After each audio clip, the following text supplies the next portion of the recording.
faut que je vous dise une chose. Dans 3 semaines, c'est mon anniversaire. Et je vais avoir 40 ans. Oh, c'est dur de le dire à voix haute. Parce que, faut savoir une chose, c'est que moi j'ai plus souvent l'impression d'avoir l'immaturité d'une gamine de 15 ans que la maturité d'une femme de 40 ans. En attendant de compenser ce manque de maturité en 3 semaines, je peux à défaut m'offrir une robe digne d'une femme de 40 ans. Alors ok, c'est pas vraiment que je vais me l'offrir, c'est que je vais carrément me la créer.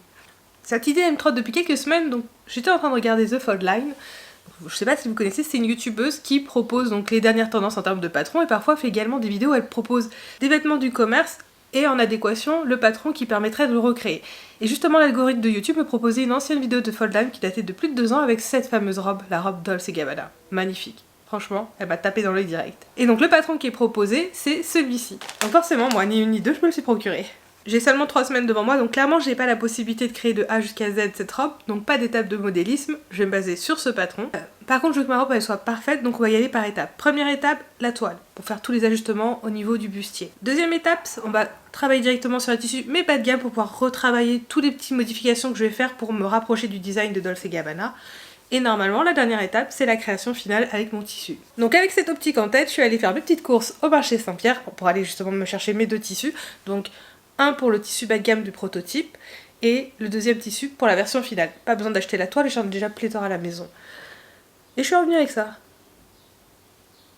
Oui, je sais ce que vous posez comme question.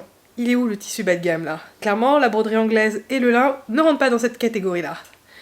Je me suis laissée embarquer par l'inspiration et j'ai oublié l'essentiel. C'est pas grave, je retournerai faire les courses, mais en attendant, on va s'intéresser à l'étape 1, c'est-à-dire retravailler tout l'ajustement du bustier, et on va commencer en analysant ce patron. Voici mon inspiration, c'est la robe Dolce & Gabbana.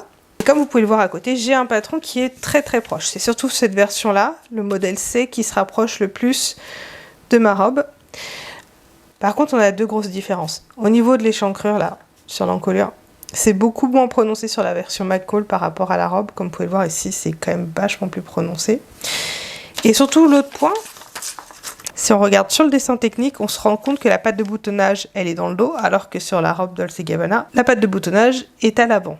Donc c'est pas super visible, mais je vous assure, j'ai regardé en détail.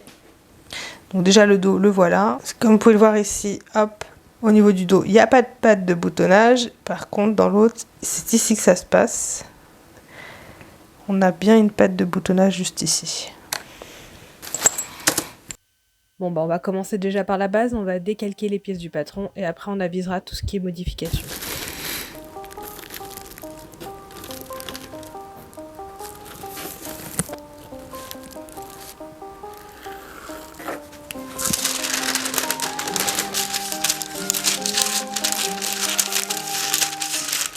Donc j'ai la 1, la 2, la 3... Non, j'ai pas la 2. Ah bah voilà, il est là le 2. En même temps, il met des micro-pièces partout comme ça. Bon.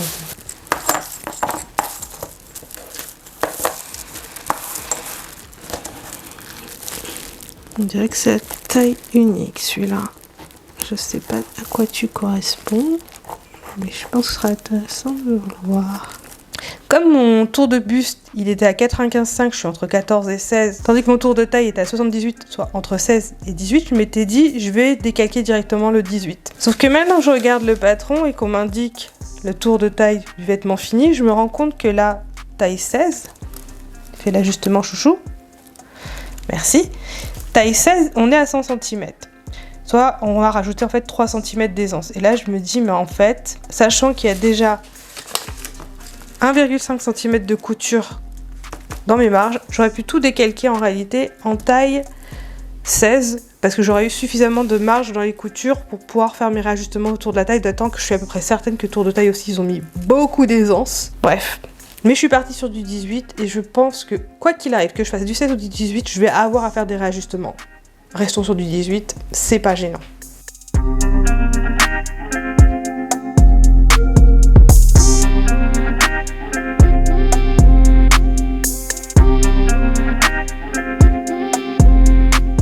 Alors voici ma pièce de bustier avant. Alors pour rappel, le bustier avant je l'avais taillé sur une taille 18, ce qui est trop grand par rapport à mon tour de poitrine qui est plutôt une taille 16.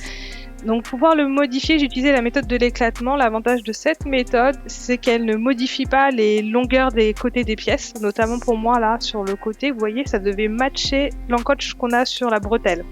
Donc en l'utilisant, là voilà, comme vous pouvez voir, j'ai pu donc modifier la longueur de tour de taille sans modifier cette longueur là sur le côté. Donc c'est parfait.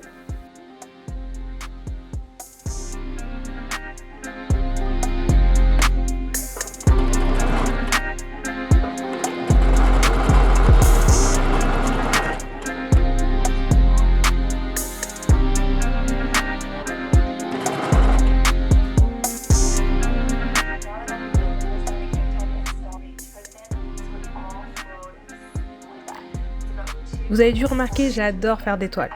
Et c'est pas que pour faire les ajustements que j'aime faire mes toiles, mais c'est également une opportunité pour moi pour repérer les subtilités du montage. Ici par exemple, en fait, je me suis vite rendu compte que bien faire matcher toutes mes marges de couture était essentiel pour que le rendu soit net ou tous les croisements de couture justement.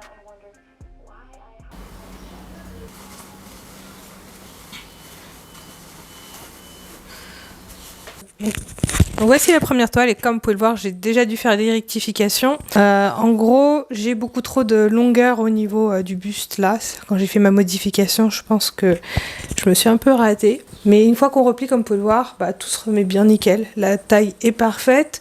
En redescendant donc avec le pli que j'ai fait, mes bretelles sont au bon niveau, elles sont nickel par rapport au dos. On n'est pas loin du résultat final, il faut juste que je fasse une rectification sur mon patron en enlevant tout ce surplus de tissu. Et je vais également rallonger le côté là, parce que comme vous pouvez le voir, malheureusement en descendant ça a décalé vers le centre les bretelles, ce qui laisse un peu trop d'ouverture. Donc je pense que je vais me rajouter 2 cm ici pour que ça couvre un peu plus la poitrine.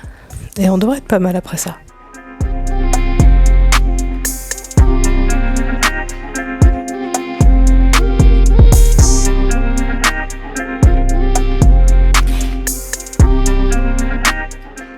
Bon, ça y est, j'ai passé l'après-midi à faire mes modifications, j'ai bien galéré, mais ça y est, on y est. Je pense que le bustier, il est bon. Franchement, on est pratiquement 100% nickel.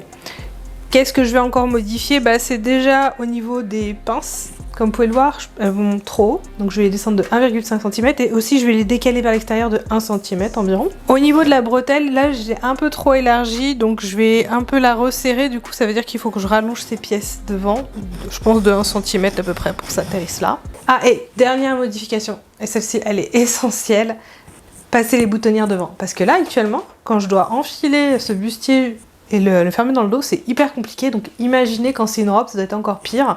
Boutonner dans le dos, je n'ose même pas imaginer, non. Donc là, je refais plus de toile, je pense que j'ai fait l'essentiel. Maintenant, bon, je vais passer directement sur le prototype 1, je vais pas refaire une 3e toile. Parce qu'en fait, le tissu du prototype 1, c'est un coupon de 3 mètres à 20 €. Je peux donc m'autoriser de me planter sur la pâte de boutonnage. D'autant que la pâte de boutonnage, maintenant je m'en rappelle, j'avais prévu de la faire dans un tissu contrasté, donc j'ai plein de tissus contrastés vu que j'ai pas pu choisir au moment où j'ai fait mon achat.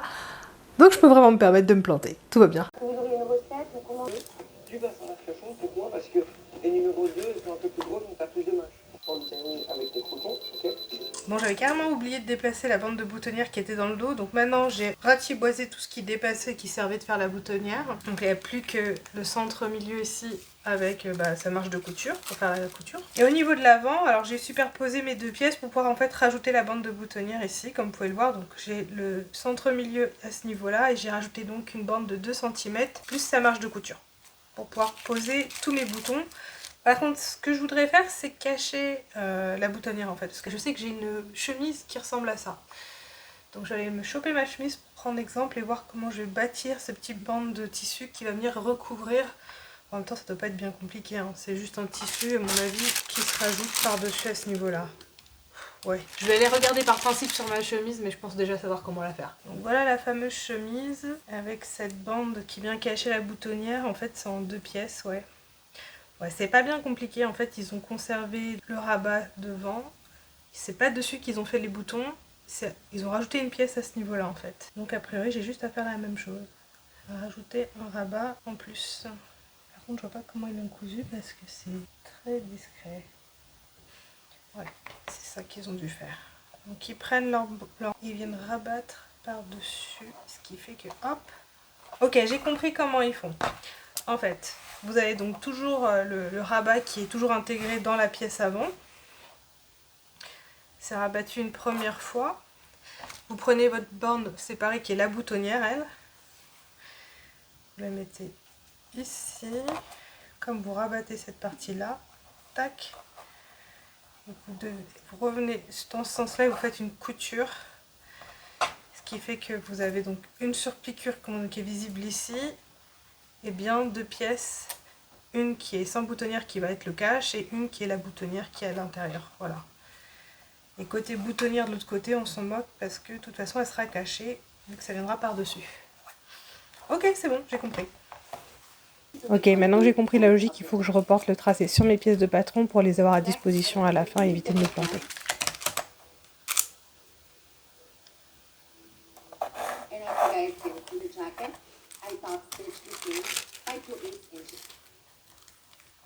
Donc comme je vous le disais tout à l'heure, on a 4 coupons utilisés pour faire notre premier prototype. La base, ça va être la viscose.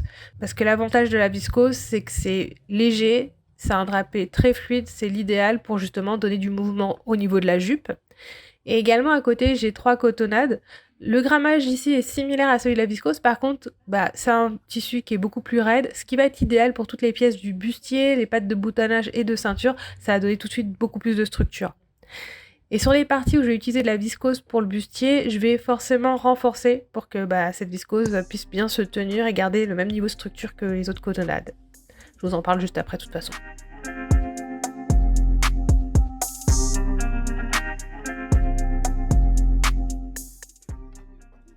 Ça y est, j'ai fini de préparer, couper mes pièces. Ça a pris beaucoup plus de temps que prévu parce qu'en fait je me suis rendu compte que pour la viscose, comme c'est un tissu qui a beaucoup de drapés, pour le bustier ça risquait de pas forcément garder la bonne forme. Donc j'ai triplé. Et en fait j'ai utilisé ma toile que j'avais utilisée initialement pour faire les ajustements. Elle était déjà prédécoupée, c'était pratique. Donc je les ai plaquées toutes les pièces donc, de la viscose. D'ailleurs pas que la viscose, même les parties qui étaient en toile de coton. Comme ça je suis sûre que la partie bustier va garder sa forme quoi qu'il arrive, ce sera bien structuré. Bon, par contre, la triplure, ça prend un temps fou parce qu'il faut vraiment beaucoup l'épingler pour s'assurer que ce soit bien plaqué contre le tissu final. Faut pas que ça gondole parce que sinon, ça a un effet désastreux. Et donc, forcément, faire ça sur toutes les pièces, ça prend beaucoup de temps. Et comme il est déjà 17h, à mon avis, je vais à peine avoir le temps de faire le bustier ce soir. Bon, après, il restera toujours la jupe à faire.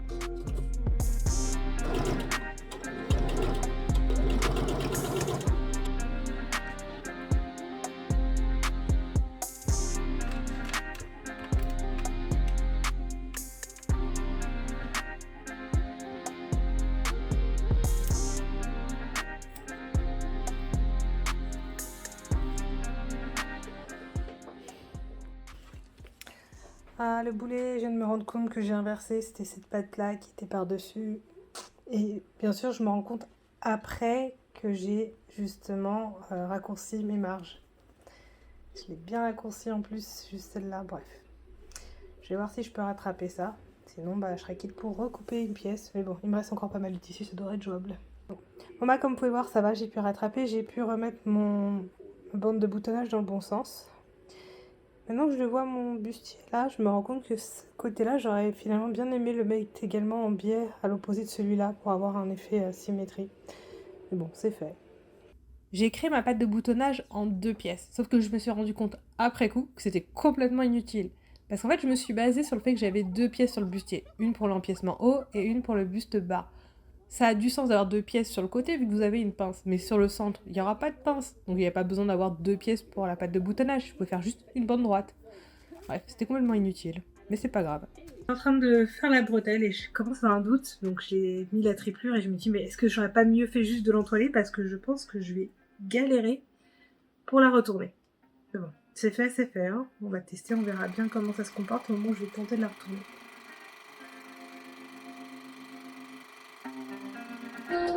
Un moment de vérité.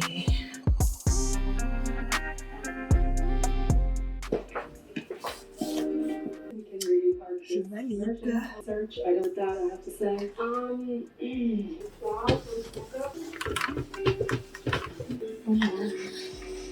Can you believe it? So Il est pratiquement 21h, je vais m'arrêter pour ce soir, mais en attendant je vous montre à quoi ça ressemble. Car le mannequin est pas du tout à ma taille, c'est pour ça que le bustier a l'air un peu large. Mais je pense que sur moi ce sera nickel. Mais il commence déjà à prendre forme, j'en suis plutôt contente. Bon après on voit tout l'intérêt de commencer par un prototype avec un tissu pas cher. Tu pars pas en dépression quand tu te plantes sur une de tes finitions parce que forcément quand tu démarres, tes finitions sont jamais bonnes, le temps d'apprendre la bonne pratique. La deuxième bretelle elle est nickel, elle est lisse, la forme, il n'y a rien à redire. Même les lignes de côté sont bien alignées, franchement j'en suis contente. Bon oui, un petit défaut, c'est que cette pièce-là, je l'ai pas coupée dans le même angle que celle-ci, du coup on n'a pas les mêmes rayures, c'est pas grave, ça me perturbe pas. Et voilà, la première bretelle avec laquelle j'ai commencé, comme vous pouvez voir, c'est la cata. Donc là j'ai un faux pli, en fait j'avais pas recousu jusqu'au bout quand j'ai retourné ma bretelle, c'était une erreur, il fallait coudre jusqu'au bout avant de la retourner. L'arrondi n'est pas net, et surtout les coutures de côté sont pas alignées. Bref, une cata. Mais c'est pas grave, comme c'est mon prototype, je pleure pas. Mais dans l'ensemble, je suis ravie, ça promet. Bon, je vais me reposer pour ce soir.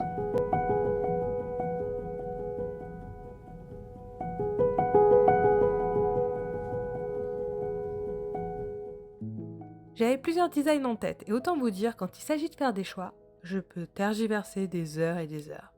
Et mes multi-essayages là sur le mannequin, ça a rien changé. En fait, ça a même compliqué l'affaire. Parce que ça m'a donné encore plus d'idées. Cette semaine, en soirée, je me suis un peu avancée. Et notamment, j'ai monté la jupe. Avec donc, notamment tous ces plis et les poches. Que vous voyez là. Bon, par contre, il me reste encore à l'ouvrir au milieu pour mettre la boutonnière. Mais ça, limite, j'ai vérifié en mesurant, j'ai de la marge supplémentaire, donc je peux me permettre de l'ouvrir sans risque. À côté, j'ai fait également la doublure pour le bustier, parce que actuellement, en fait, j'ai la toile, et la toile, en fait, je l'ai un peu marquée avec du marqueur. Ce serait plus joli avec ceci, puis de toute façon, même la toile, c'est pas forcément ce qui est le plus agréable contre la peau. Avec ça, ce sera parfait. Donc, voici la version non entoilée, comme vous pouvez le voir, c'est pas sexy. Normalement, avec la toile, ça viendra se poser juste là, ce qui fait tout de suite un rendu bien meilleur. Tout de suite, ça rend beaucoup plus propre. Alors par contre, j'ai des doutes sur ma ceinture. J'ai fait plusieurs essais avec différents contrastes. Je sais pas comment je vais la finaliser encore à ce stade. Et le problème, c'est que tant que j'ai rien décidé pour ma ceinture, je peux pas beaucoup avancer parce qu'en fait, là, j'ai le bustier.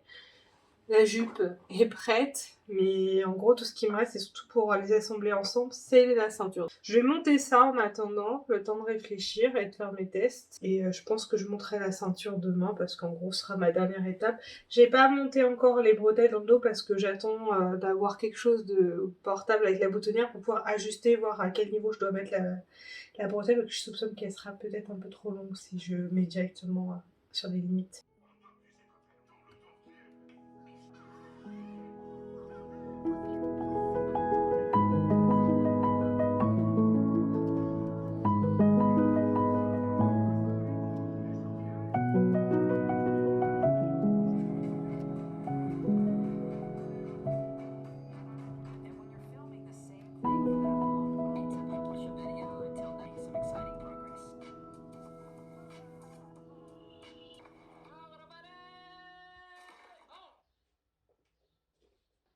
Bon, j'ai un petit souci là sur ma ceinture. Ma version finale me plaît beaucoup moins que mon échantillon de test.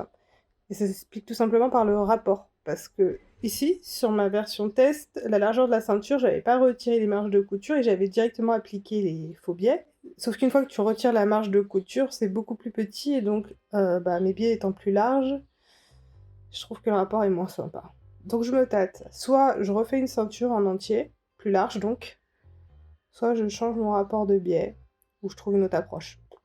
Je vais encore réfléchir quelques minutes.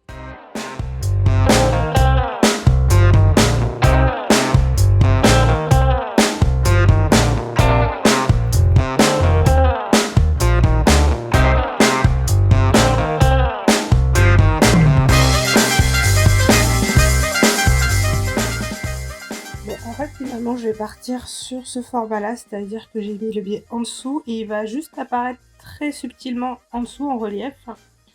Et ça matchera bien parce que j'ai fait la même chose en fait sur la patte de boutonnage, comme elle est en double. En fait, la version, la patte de boutonnage bleu foncé, elle elle dépasse très légèrement pour donner cet effet relief. Donc je pense que ça matchera bien si je refais la même chose sur la ceinture. Bon, je tergiverse encore énormément concernant cette ceinture. Et je pense qu'on aura la décision à la toute fin et vous le découvrirez probablement au moment de la présentation. Alors moi je suis la nana qui tergiverse sur tout. Mais alors vraiment tout, hein. J'ai un mal fou à trancher pour n'importe quoi. Et là, même pour de malheureux boutons. Bon, après, ils sont plutôt sympas tous ces boutons, donc allez faire un choix maintenant.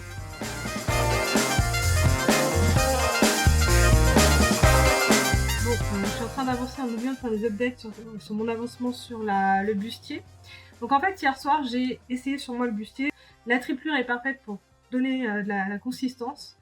Par contre, pour garder bien droit, il me faut un minimum une baleine. Donc, comme cet après-midi, j'avais un rendez-vous sur Paris, j'en ai profité pour faire un détour à la mercerie. Donc j'ai acheté du ruban pour maintenir les baleines à l'intérieur de ces petits casiers et les baleines sont là. Alors normalement, je peux coudre directement dessus, mais j'ai préféré fournir le mode ruban, au moins c'est plus fiable. Et à côté, j'ai également acheté une dizaine de boutons qui me manquaient. Des petits boutons bleu marine. J'ai pas acheté des boutons très sexy pour la simple raison que les boutons sont cachés derrière cette patte. J'allais l'appeler la patte de boutonnage, mais je pense que c'est même pas la patte de boutonnage vu que c'est celle-ci qui sera la patte de boutonnage.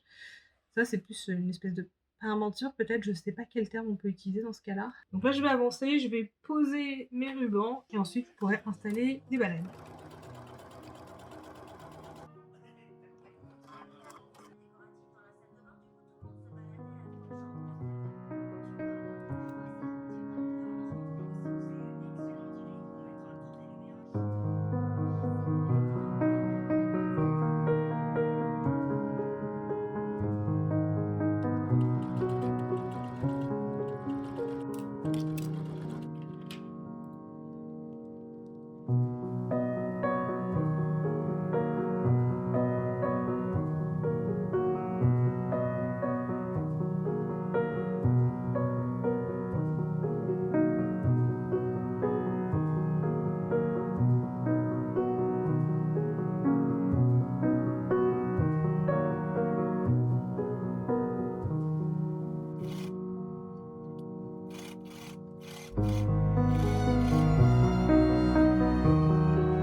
Bon, après un long consensus avec moi-même, je suis arrivée à une conclusion.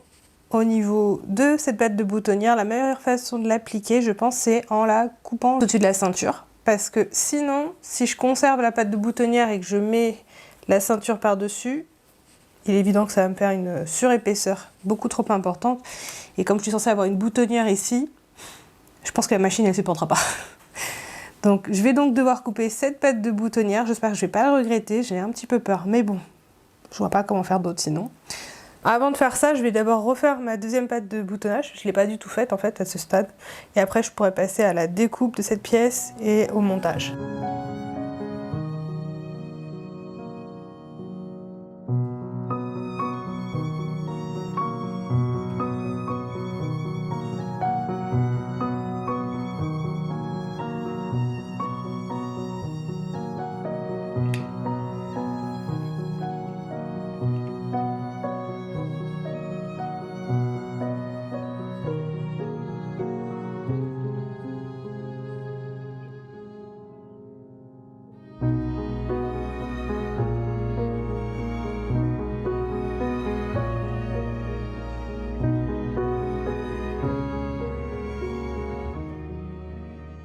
Bon, ça y est, je viens de monter mes deux pattes de boutonnage juste sur la partie bustier, mais avant de passer sur les finitions et même de continuer jusqu'en bas, je vais vérifier que ça matche bien là. Donc je vais l'essayer et je reviens par la suite dès que je suis ok là-dessus. En espérant qu'il n'y a rien à modifier.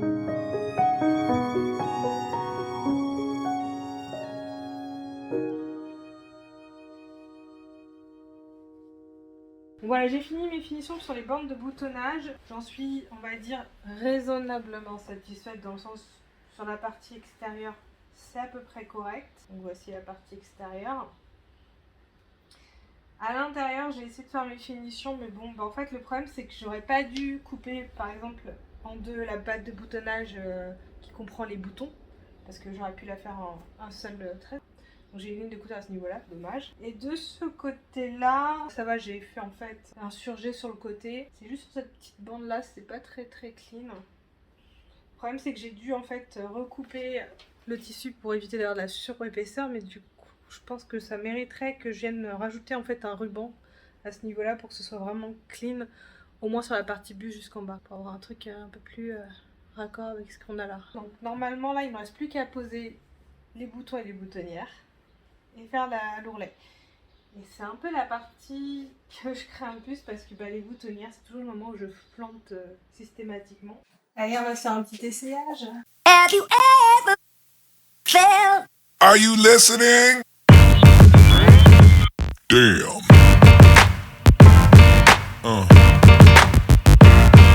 Yeah. Yeah. Yeah. Bon, comme vous pouvez le voir, on se rapproche franchement pas mal de mon résultat final. Il y a des petites choses quand même à perfectionner. C'est la ceinture, vu que je l'ai retournée par rapport à ce que j'avais prévu initialement. Cette partie-là n'est plus entoilée et je trouve que ça se voit un peu qu'elle est moins rigide. Ça me fait le même problème que mon pantalon noir en fait. Donc je pense sur ma version fleur là, que j'avais acheté le tissu lin, je vais faire une ceinture qui sera entoilée des deux côtés, comme ça j'aurai pas de problème. Quel que soit le sens que je l'utilise, ce sera forcément rigide. Bon, allez, je me fais un petit bilan avant de passer sur la version finale. Qu'est-ce que je modifierais par rapport à ce que je viens d'apprendre ici? Toutes les parties à thermocoller là. Je pense qu'il faudrait rajouter du thermocollant sur l'avant, poids moyen même, pour vraiment bien le rigidifier. Sur les bretelles, il y avait de la tripure, mais je me rappelle pas avoir mis du thermocollant. J'en rajouterai également. La plaquette à l'avant, pareil, je mettrai un bon thermocollant poids moyen. Je pense que je vais un peu améliorer la forme de la pièce qui est à l'avant ici, parce qu'en fait, elle est peut-être pas assez arrondie, ça se voit pas beaucoup, mais en réalité, elle fait un petit pic. Mais je suis en train de réfléchir à voix haute. Je vous dis ça, mais à la base ici, j'ai découpé la pièce parce que c'était plus pertinent vu que j'avais des rayures. Mais sur le patron, en fait, c'est une pince ici. Donc je vais partir avec juste la pince. Normalement, je devrais même pas avoir besoin de modifier quoi que ce soit. Quoi d'autre? La ceinture, il faut absolument que je la thermocolle dans les deux côtés, comme ça j'aurai plus le problème que j'ai à chaque fois où je mets toujours dans un autre sens ma ceinture, la partie non thermocollée, à la fin on voit qu'elle est pas plate quoi. Est-ce qu'il y aurait d'autres? Alors, pour la version suivante, je vais rester avec l'idée des boutons parce que esthétiquement c'est beaucoup plus joli. Mais si je devais en faire une autre par la suite, je me suis rendu compte que je pourrais très bien remplacer les boutons intérieurs par un zip. Vous voyez, je fais un zip jusque là à peu près. J'aurais toujours ma plaquette par-dessus qui s'agraferait au niveau de la taille et à l'avant. Mais en fait, ça tomberait jusqu'à un zip en dessous, jusque là à peu près, et le reste serait donc fermé pour plus s'ouvrir. Et je pense qu'en fait, ça le ferait tout aussi bien, ça m'économiserait de l'argent parce que l'air de rien, les boutons, il y en a beaucoup, ça commence à coûter cher. Avec un bon zip, en plus, c'est plus facile à monter. C'est en fait l'équivalent de ce qu'on a avec les pantalons. Vous savez, vous avez la petite plaquette devant et le zip à l'intérieur. Il suffit de faire la même chose ici et ça fonctionne très bien. C'est le moment de sortir mon lin. Je me rappelle même plus si je l'avais lavé. Faut que je vérifie ça. Bon, cette vidéo fait déjà 30 minutes et on est seulement à la moitié car on vient à peine de finir le prototype 1. Il nous reste autant de travail pour la version finale dans ce superbe tissu que je vous ai présenté au tout début, donc c'est ce fameux lin imprimé.